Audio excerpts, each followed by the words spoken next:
Conheço um jovem que vive com medo e em terror contínuos. Essa sensação terrível começou para ele no dia em que se afastou do Senhor. O jovem tinha sido gloriosamente salvo e cheio do Espírito de Deus. Ele havia testificado do poder da graça de Deus em sua vida e sido uma testemunha efetiva do Evangelho. Havia aconselhado a muitos de sua igreja, ministrando-lhes o amor de Cristo. Até que um dia, em meio a dissabores, disse: Chega, não quero mais esta vida. Ele disse a todos que estava enjoado dos cristãos e estava bravo com Deus por não lhe responder às preces. Disse ao pastor: A sua pregação põe um peso de culpa em cima de mim. Quero gozar a vida. Você sabe, beber um pouco, me divertir, uma festa de vez em quando. Não quero ir longe demais, só quero um pouco de diversão. Então abandonou sua fé. Por favor, note o seguinte: este jovem não era nenhum pagão cego espiritualmente. Tinha uma base bíblica forte, fora equipado com a verdade do Evangelho. Havia permitido que o Santo Espírito se movesse nele e o convencesse, e experimentou alegria no servir ao Senhor. Mas agora, ele mesmo, jovem, é o total oposto do cristão. Ele caiu de maneira total e absoluta no pecado. Carrega dolorosa tristeza no coração, que tenta afogar com a bebida. Ele participa de festas para encontrar alegria, mas isso só o deixa vazio. Tem sexo com diferentes mulheres, mas depois fica mais solitário e desesperado do que nunca. Este, que no passado era um vibrante crente, está numa espiral profunda para baixo e sabe disso. Lentamente está se tornando alcoólatra. Ele chora quando pensa no que se tornou sua vida e tem um terrível medo de Deus ter desistido dele. Se convenceu de que agora atravessou uma linha e não pode mais voltar. A última vez que falei com ele me disse: o meu pecado afastou tantas bênçãos. Agora não consigo deixar de pensar que o pecado afastou qualquer esperança. E se vê afastado demais, preso demais ao pecado para poder algum dia voltar para Deus. Certa época me escreveu uma carta dizendo que se via perseguido por todos os sermões que tinha ouvido. Viu a si próprio na advertência de Paulo: para que tenho pregado a outros, não venha eu mesmo a ser desqualificado. 1 Coríntios 9, versículo 27. Finalmente, em total desespero, resolveu voltar para a igreja, uma última vez em busca de esperança. Porém, o sermão que ouviu aquele dia abalou suas profundezas. Foi tirado de Hebreus 6, versículos 4 e 6. É impossível, pois, que aqueles que uma vez foram iluminados e provaram o dom celestial e se tornaram participantes do Espírito Santo e provaram a boa palavra de Deus e os poderes do mundo vindouro e caíram. Sim, é impossível outra vez renová-los para arrependimento, visto que, de novo, estão crucificando para si mesmo o Filho de Deus e expondo-o à ignomínia. Na mente do jovem, esta descrição cabia perfeitamente nele. Ele havia sido iluminado pela palavra de Deus, havia provado a dádiva celeste do perdão, havia experimentado o toque do Espírito Santo, mas agora, raciocinava ele, expôs Jesus à ignomínia. Minha vida cheia de pecado o crucifica diariamente. Estas palavras ficaram soando em seus ouvidos. É impossível para estes que caírem serem renovados. Este sermão apagou seu último raio de esperança. Agora, ao sair pelas portas da igreja, ele sentia-se condenado à maldição eterna. Ele não podia discutir com as Escrituras. Ele cria estar destinado a passar seus dias em sofrimento desesperador. Hoje, milhares de pessoas que no passado foram crentes fiéis estão na mesma situação deste jovem. A certa altura, saíram da presença de Deus, pecaram de modo repulsivo e caíram da graça. Agora estão vivendo em oposição direta à incrível luz que um dia receberam e estão convencidos de que inexiste qualquer esperança de algum dia serem salvos. Isso descreve você? ou alguém que conheça? Se é assim, quero lhe dar a mesma mensagem que dei por escrito a este jovem.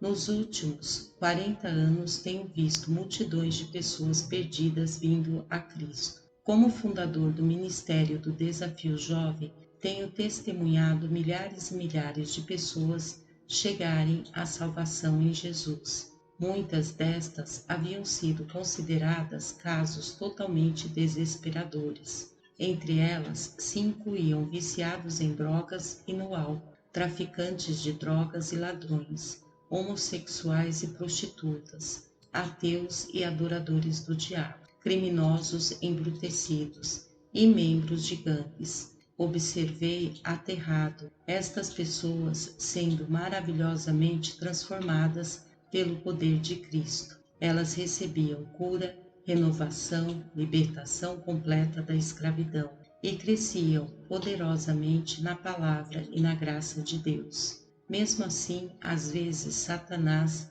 seduzia alguns destes convertidos a voltarem à vida antiga. Uma vez caídos, ele berrava em seus ouvidos: "Você está amarrado demais para algum dia ficar livre. Você está amaldiçoado, é fraco e não tem condições de se libertar. Agora você nunca mais pode voltar para Jesus." Fico pensando em um jovem casal que chegou ao nosso ministério, vindo das ruas, alguns anos atrás, James e Mary Thomas. Esses dois eram sem-teto errantes que roubavam para manter o vício da heroína. Quando entraram por nossas portas, eram como mortos, totalmente pirados. James estava em torpor mental, tão entupido de drogas que mal conseguia proferir o nome.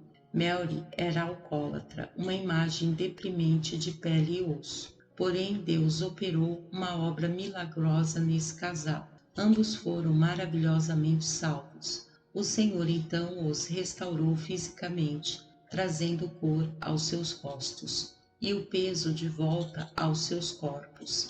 Ele também restaurou suas faculdades mentais. James, em particular, tinha uma mente brilhante. Em pouco tempo se tornou autodidata em grego e hebraico. Enviamos os dois para um instituto bíblico, onde James assombrava os professores. Seu instrutor de hebraico lhe disse: "Não posso lhe ensinar mais nada, você já sabe mais do que eu." Quando se formaram, James e Mary foram para a Califórnia, onde iniciaram um ministério em prisões. Trabalharam juntos por cerca de 12 anos, ministrando a centenas de presos. James pregava e ensinava a Bíblia, enquanto Mary trabalhava e fazia aconselhamento com as mulheres problemáticas. Aos nossos olhos, este lindo casal era um troféu da graça de Deus. Eram exemplos cintilantes do poder de Jesus para transformar as mais desesperadas das vidas.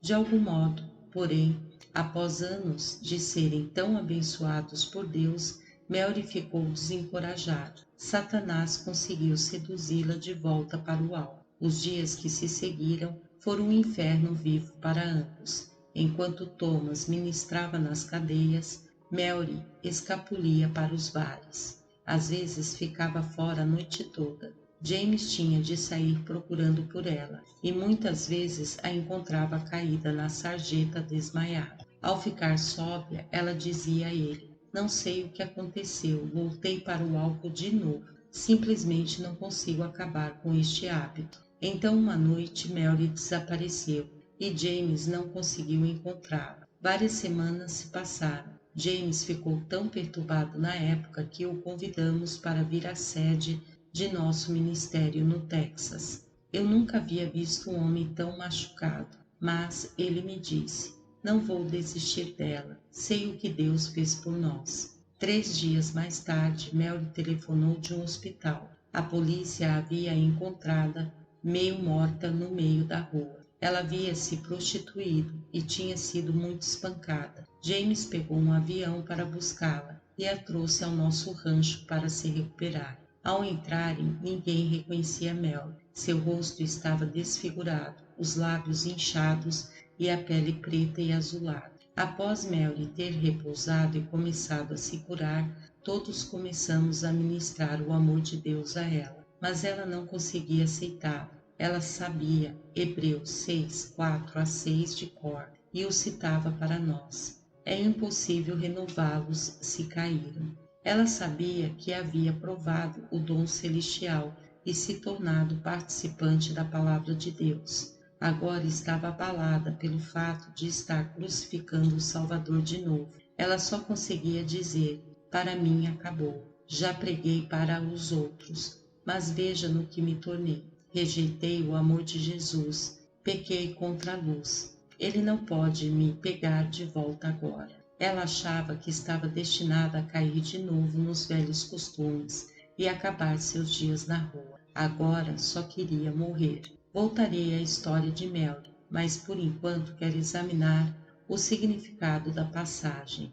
É impossível renová-los. Para quem exatamente isso é impossível? É impossível para qualquer pastor ou para qualquer leigo alcançar alguém nessa situação.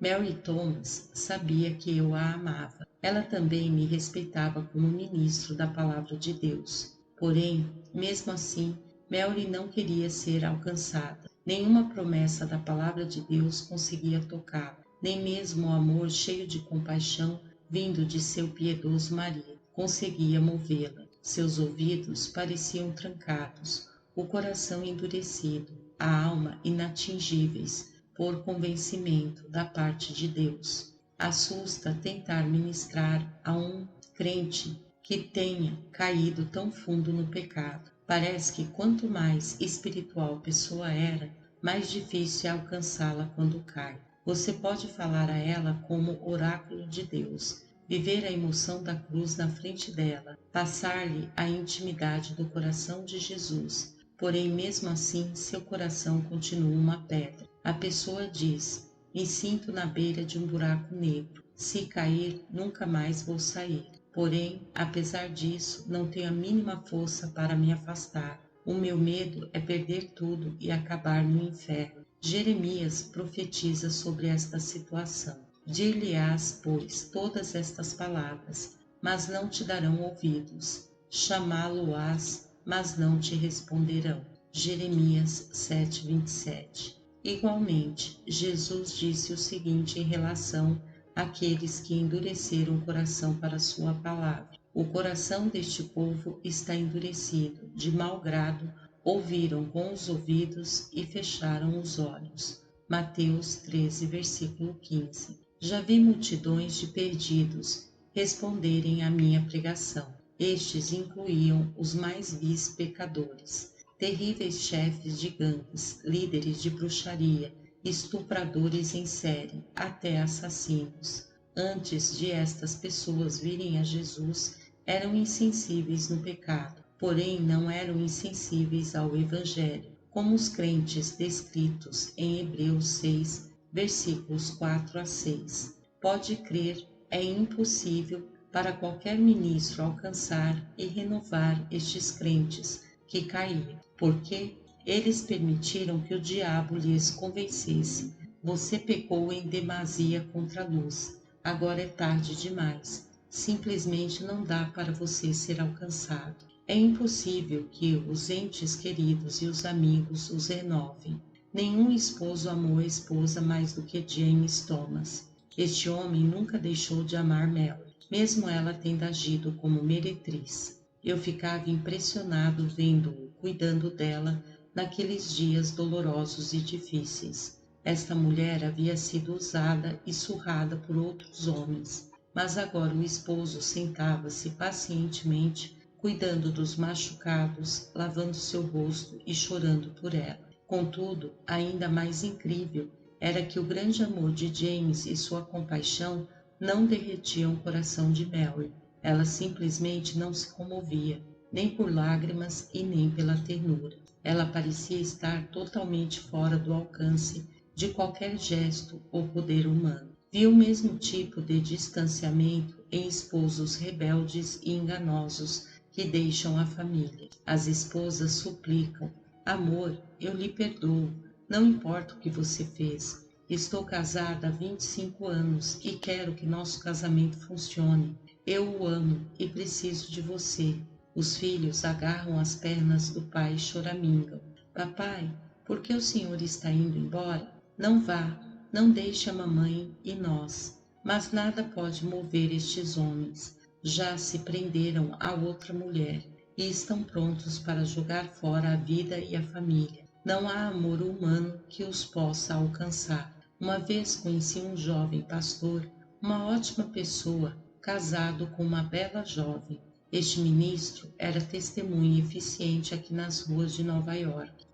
Sua pregação ganhou muitos viciados para Jesus e era dedicado mestre, instruído nos caminhos do Senhor, os viciados e os alcoólatras em recuperação. Aí, a uma certa altura, o pastor começou a brincar com pornografia. Aos poucos, tornou-se dependente e isso literalmente assumiu o controle de sua vida. Quando a esposa descobriu, ele se zangou com ela e disse: "Não vou parar com isso." Pelo contrário, disse ele, queria que ela se envolvesse também.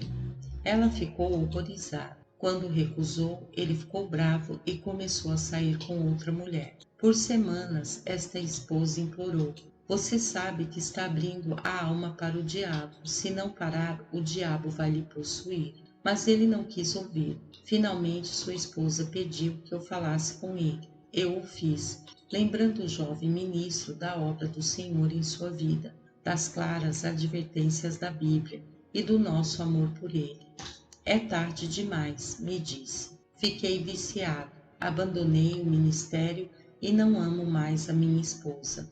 Agora não dá para voltar." Ele então me explicou que, pecando, estava expondo Jesus à ignomínia, portanto lhe era impossível ser renovado. Eu contrapus: "Não importa o que você fez, Jesus tem todo o poder necessário para lhe libertar. Podemos assumir autoridade contra esta escravidão em seu nome, e Deus o libertará agora mesmo." Mas ele abanou a cabeça e recusou. Ele não conseguia ser persuadido. Hoje ele está casado com uma feiticeira e está envolvido profundamente com o ocultismo. Está totalmente perdido. O amor humano e os argumentos simplesmente não conseguem romper o domínio desse tipo de pecado. Nem mesmo o medo do inferno ou o juízo consegue tocá-los. Mary Thomas sabia muito bem que o salário do pecado é a morte. Ela também sabia que todo pecado que cometia estava sendo registrado, acrescentando a ela o peso da culpa. Poucos meses antes, esta mesma mulher exortava os outros a fugirem do pecado e a evitarem a ira de Deus. Mas estas coisas não significavam nada para ela agora. Testemunhei este mesmo tipo de endurecimento numa enfermaria de AIDS recentemente. Um jovem de nossa igreja pediu que eu orasse com seu irmão que estava à morte e que só tinha poucas horas de vida. Quando entramos no quarto do hospital, o paciente moribundo estava assistindo um filme na TV. Cheguei perto dele e disse: "Filho, daqui a pouco você estará na eternidade. Você está me entendendo?" Ele não piscou um olho. Ele continuou assistindo o filme. Aí perguntei: "Posso orar com você?" Ele respondeu: "Tanto faz." Acabei fazendo uma oração simples por ele. Ao abrir meus olhos, ele continuava fitando a TV. Que cegueira Satanás produz, mesmo diante da eternidade. Muitos cristãos que caíram me disseram: "Por que pensar no inferno iria me incomodar? Eu já estou no inferno." De certa maneira, estão certos. É um inferno levantar todo dia com uma nuvem escura em cima da cabeça. É um inferno ser controlado por um hábito que você não consegue controlar, vivendo como animal, buscando só prazer. Depois de um tempo, até a satisfação sexual torna vazia. Drogas, sexo, festas não significam mais nada. Elas não trazem mais alegria ou felicidade. Em vez disso, lhes deixam doente, só e chorando. Vivo no inferno. É inferno perder a fé, perder a esperança, perder a família e os entes queridos. No fim, você fica sozinho, unicamente com o seu pecado. Você foi alijado de Deus, totalmente consciente do fato de ter cuspido em sua face. Então você passa todo dia ansiando pela noite e toda noite ansiando pelo dia. Sim, você pecou contra a incrível luz. Você experimentou a maravilhosa palavra de Deus. E sim, você está crucificando Jesus diariamente, expondo-o abertamente à ignomínia. Você está se afastando da cruz, se aprofundando no pecado. Sim, é impossível para qualquer pastor ou ente querido ou a qualquer advertência quanto ao julgamento de Deus e levá-lo ao arrependimento. Porém, nenhum lugar das Escrituras diz que é impossível para Deus operar essa obra em você. Jesus nos diz que com Deus nada é impossível. Os impossíveis dos homens são possíveis para Deus. Lucas 18, versículo 27. Em verdade, nenhuma pessoa se afastou tanto a ponto de o Senhor não poder salvá-la, com uma exceção, a pessoa que comete o pecado imperdoável. Este pecado ocorre quando o antigo crente zomba da obra do Espírito Santo, considerando-a obra do diabo. Tal pessoa eliminou Cristo inteiramente do coração. Com efeito, ela encenou a cena da crucificação só para si, matando propositalmente todo o amor e o desejo por Jesus. Essa pessoa jamais poderá ser restaurada. É claro que aqueles que temem ter cometido pecado sem perdão, na verdade não o cometeram. Como sei disso? A prova está no fato de estarem preocupados com isso. Veja, cometer o pecado imperdoável exige uma consciência totalmente cauterizada. Nesse caso, o amor que a pessoa tem por Jesus é substituído por ódio absoluto por Deus. Essa pessoa cerra os punhos contra Deus e diz: nunca mais quero ouvir falar de ti. Ele até desafia Deus a mandá-lo para o inferno.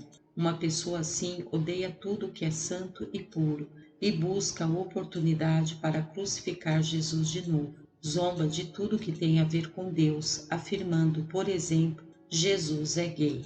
Se você acha que cometeu um pecado imperdoável, estude Jeremias 30. O capítulo inteiro consiste na acusação de Deus contra Israel. O Senhor diz ao seu povo: vocês receberam tanta luz, eu os abençoei e lhes ofereci incríveis promessas de aliança, mas responderam virando as costas para mim.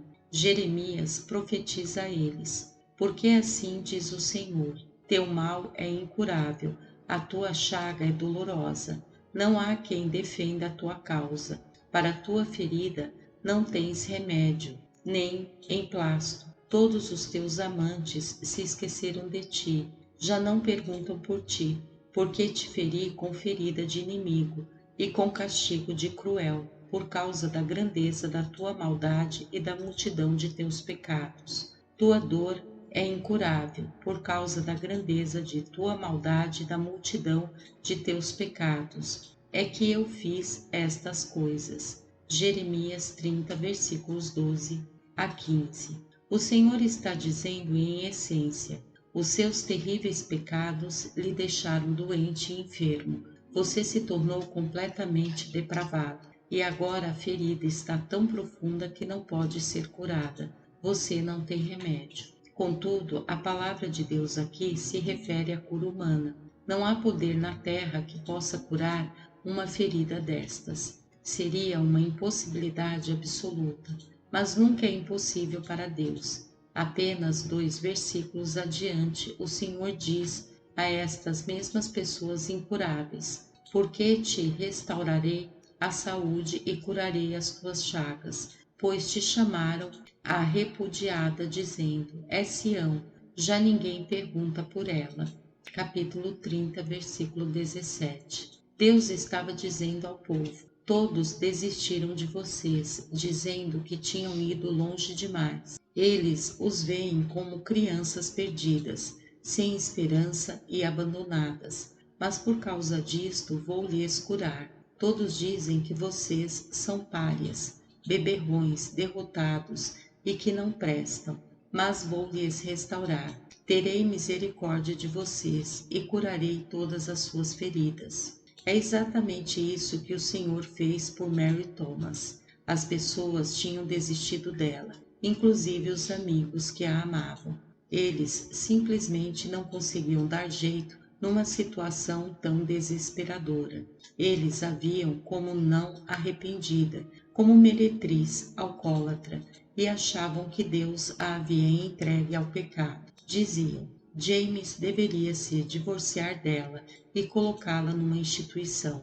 Até mesmo tão dedicado James perdeu um pouco de sua esperança sem limites. Certa hora ele confidenciou para mim: me sinto fraco, não sei se ela algum dia vai conseguir. Amado, o mundo pode lhe descartar. Mesmo sua família e seus amigos podem desistir de você. Mas Deus promete: nunca te deixarei, vou te resgatar e curar todas as feridas de teu corpo e de tua alma. Nada que as pessoas dissessem conseguia chegar até Mary. Ela não era tocada pelo amor, pela compaixão ou pelo medo. Mas um milagre se iniciou para essa mulher perdida quando ela expressou um clamor profundo e íntimo. O clamor consistiu de só 3 palavras: me ajude, Deus. Nesta hora, Mary não conseguia nem orar.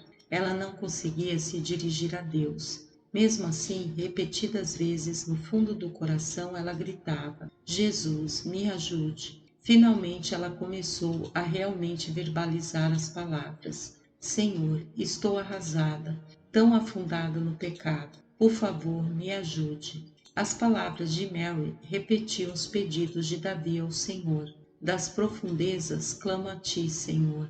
Salmo 130, versículo 1. Na minha angústia, clamo ao Senhor e ele me ouve. Salmo 120, versículo 1. Como Davi, Mary fez ressoar seu grito e Deus a ouviu. Um dia, sem mais nem menos, lágrimas começaram a fluir dos olhos de Mary. O Espírito Santo havia enchido a sala e todos os medos e as desesperanças reprimidos foram se derramando.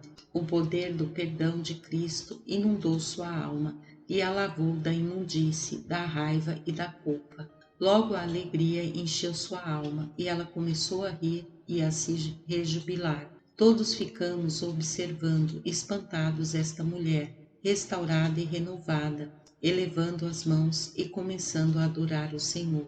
Todos os que estavam presentes naquele dia sabiam que o Senhor havia iniciado uma nova operação incrível em Mary, santificando-a e transformando sua vida. James e Mary acabaram voltando para a Califórnia, onde reassumiram o ministério junto aos presos. Seu casamento e sua família foram gloriosamente restaurados, e eles experimentaram a plenitude de bênçãos de Deus em suas vidas. James Thomas morreu o ano passado. Este homem foi para o Salvador como servo amoroso e fiel, e posteriormente Mary fielmente assumiu o ministério nas prisões. Então, em março passado, Mary morreu, pela graça e pelo poder de Deus. Mary Thomas foi para a glória como uma poderosa combatente a favor de Jesus. A sua vida e o seu testemunho provam Lucas 18, versículo 27. Com Deus, nada é impossível. Talvez Satanás tenha lhe convencido que Deus desistiu de você. Talvez, como Mary, de alguma maneira você caiu da graça. Você acha que os outros lhe descartaram e sente-se perdido e abandonado. Davi diz que as pessoas o descartaram, também dizendo: Deus o desamparou, pois não há quem o livre. Salmo 71, versículo 11. Então o que fez Davi?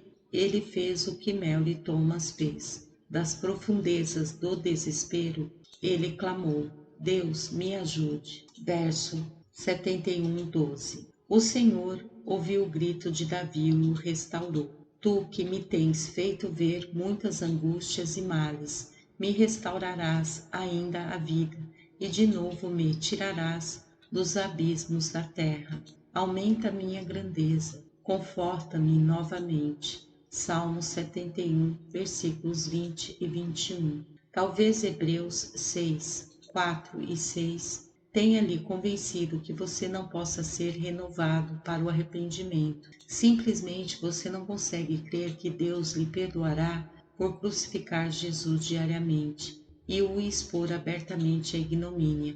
Você acha que seu pecado é profundo demais e lhe amarra demais para ser curado. Quero lhe dizer o seguinte: você não entristeceu a Deus mais do que Israel. Deus chamou-os de povo de dura cerviz e idólatra, declarando: minha ira vai ferver contra vocês. Vou-lhes consumir por causa do pecado. Êxodo 32, versículos 9 e 10. Porém, as Escrituras dizem: Deus se arrependeu da ira contra o seu povo. Em vez disso, ele diz: porque hão de dizer os egípcios, com maus intentos os tirou, para matá-los. Se arrependeu o Senhor do mal que dissera havia de fazer ao povo. Capítulo 32, versículos 12 e 14. O fato é, toda vez que Deus ouve o nosso grito profundo e arrependido, o seu coração é movido, e ele fielmente responde ao nosso clamor,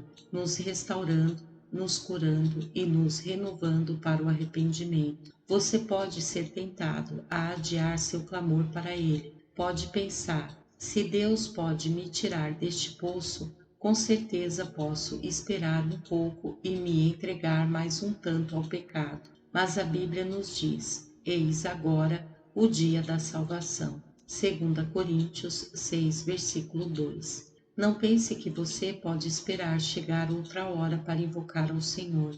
A hora para sua renovação é agora. Então, clame a Ele hoje. Ele é fiel para lhe livrar e restaurar tudo que o gafanhoto devorou. Ele deseja ardentemente lhe dar um coração novo e um novo começo. Nada é impossível com ele. Amém. Graça e paz, irmãos.